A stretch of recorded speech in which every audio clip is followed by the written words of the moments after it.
With Klay Thompson out the door, Golden State found themselves in a precarious situation and had to act quickly. And quickly they did. Within a week of losing Klay Thompson, they've already signed De'Anthony Melton and traded for Buddy Hield, as the Warriors appear to have a plan in place to get back to being title contenders post-Klay Thompson. And there are 4 key reasons as to why Golden State haven't closed their championship window just yet. The first reason is undoubtedly because of Stephen Curry. Over the 2-season stretch where Steph won back-to-back MVPs and led the Golden State Warriors to 2 NBA Finals, he averaged these numbers. The lack of MVP consideration over the last 4 seasons would lead you to believe that Curry is a far worse player than he was in 2016. However, there's an argument to be made that the opposite is true. From the 2020 season to now, Curry has averaged 28 points per game, along with becoming a better rebounder. But more importantly, his far superior defense. But at the end of the day, it's his gravity that makes Stephen Curry the most dangerous. From his off-ball actions to generating open looks for teammates, Steph still demands the same attention. Here, Looney sets a screen for Curry off ball, and when Caruso and Harrell both go to Curry, they give up an open dunk for Looney. Here, all Steph needs to do is just run up near Draymond, as everybody forgets about Looney again. Playing with Steph is so easy, as here Toscano Anderson gets the easiest look he's ever had. And when you rewind and slow it down, you can really get an idea of just how dangerous Curry is away from the ball. This might be the most egregious case of Stephen Curry's gravity, as here nobody's in the same postcode as Kelly Oubre. With Curry being this dangerous without the ball, he just needs to be on the court and the Warriors' offense becomes elite. Here, Kleber and Finney-Smith are so concerned about Curry's outside shooting that they allow an open dunk. Curry isn't just moving though, as here he sets a back screen on Booker, which puts Mikal Bridges out of position for a Wiggins slam. On this play, he sets the back screen on Doncic, allowing an easy finish from Kelly Oubre. Draymond Green has been the perfect partner in crime for Steph over all of these years, as that connection on the court is simply irreplaceable. Draymond can either set Curry up for 3, or as he does here,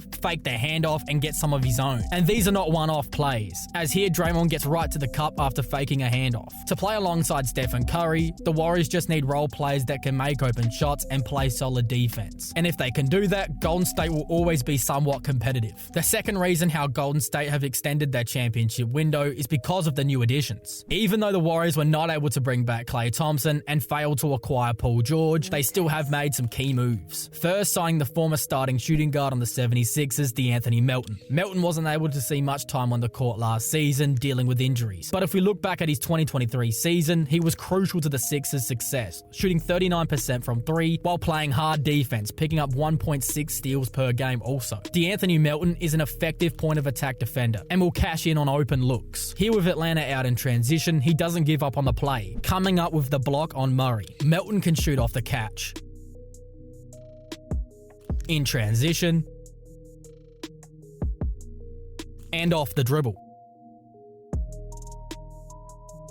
He also has a high vertical, allowing him to rebound well for his size and make plays like this. But the move that has the NBA media buzzing is the trade for Buddy Hield. Over the last 5 seasons, Buddy Hield and Stephen Curry have ranked 1st and 2nd in 3-pointers made, showcasing their incredible shooting skills. However, the addition for Hield isn't what the media is making it out to be. Buddy Hield simply isn't a straight swap for Klay Thompson, but he isn't that far off either. If we're talking prime Klay Thompson, Buddy Hield's nowhere close. But what we're really talking about is current Klay Thompson, and that's where Buddy Hield can potentially be even better. Buddy Hield is one of the more versatile defenders in the NBA. Despite playing on a poor defensive team in Indiana at the start of last season and not getting much playing time in Philadelphia, he hasn't been a bad defender. In fact, he was one of the Pacers' bright spots on defense. For 4 straight seasons on weak defensive teams, his presence on the court has improved their performance. The defensive numbers in the last column below from cleaning the glass show this. Now, why is Buddy Hield a versatile defender? Buddy Hield may not excel at guarding any single position, but he has the foot speed, strength, and energy to defend players ranging from Donovan Mitchell to Kevin Durant, making them work for their shots. This ability is rare and a big reason why he's a much better defender than people realize. When Buddy Hield has been asked to run an offense, he hasn't been spectacular, but he's been more effective than expected. Even off the ball, he's a good passer, with an assist percentage around 15 to 20% over the last 3 to 4 years. The main year he was asked to take on more on-ball duties was his first season with the Pacers, where he averaged around 5 assists per game and played a significant role on an unexpectedly efficient offense. With the loss of Chris Paul, he may be asked to run more on-ball offense with Golden State, and he will be able to do that if called upon. However, with Draymond Green still being an effective playmaker, I wouldn't expect to see too much of this from him. Buddy Hield at this stage of his career is still extremely underrated, as he's often just seen as a shooter, but in reality, he's a versatile defender, a solid secondary passer, and consistently makes his teams better when he's on the court. The third reason why Golden State will be better next season is because of the likely improvement from Jonathan Kuminga. When Golden State were in trade discussions surrounding Paul George, it was first thought that the Clippers were just being petty, not wanting to make Golden State better, as they gave up their superstar for nothing instead. However, this actually wasn't the case, as reports are now coming out that the real reason behind the deal not getting done was due to the Warriors not wanting to include Jonathan Kuminga in a trade. In the coming years, this decision will either be looked upon as a horrible mistake or a masterstroke. Now, personally, I don't think this was a horrible decision. I mean, Paul George hasn't exactly delivered in the playoffs for the Clippers recently, either being injured or just underperforming. And as for Kuminga, he's had a great start to his career. If we take the first 3 seasons of his career and put them side by side with the first 3 seasons of the career of Giannis Antetokounmpo, they look very similar. Now, I'm not saying that Jonathan Kuminga is the next coming of Giannis, but when Giannis was drafted in the NBA, he was a very raw talent, only averaging 6.8 points per game in year 1. Then in year 2, he upped those numbers to 12.7 points, and by year 3, he was averaging 16.9 points per game. This is important because over the next 3 seasons, Giannis would average over 20 points per game each season, becoming a rising star in this league. Then after that, he would win multiple MVPs, a Defensive Player of the Year, and become a champion. With the current timeline Kuminga is on, he's entering his 4th season, which is where Giannis began to assert himself as a real star in the NBA. If Jonathan Kuminga can even accomplish half of what Giannis has done, the Warriors would have made the right choice. With Golden State not trading Jonathan Kuminga, they clearly still believe that he could develop into a superstar in this league, and personally, I don't think it's crazy to suggest that. If JK can give the Dubs 22, 8, and 5 like Giannis did in year 4, this will go a long way to Golden State playing late into May and June. The 4th reason why I believe the Dubs dynasty has a chance to write one last chapter is because of what other great teams around the NBA look like. Last season, the 2-1 seeds in each conference were the Boston Celtics and the OKC Thunder. Both these teams were elite defensively and offensively, but the main aspect of their games that made them so successful was their 3-point shooting. With the Warriors' new additions and the players they still have on the roster, they could be an elite defensive team while knocking down their triples at a high rate, which could see them being an elite team next season. With Draymond Green coming off the best shooting season of his career, making 39% of his triples, their floor spacing will likely be even better. There also won't be a clear defensive liability in their starting lineup, as there's a real chance that Golden State coming into next season won't have any clear weaknesses. And if they are successful in their pursuit for trading Andrew Wiggins for a center, Golden State will put themselves on the right path to contend once again. Could Golden State be a top 5 team in the Western Conference next season? And do you think that Stephen Curry will win another championship before his career is over? Let me know in the comments below.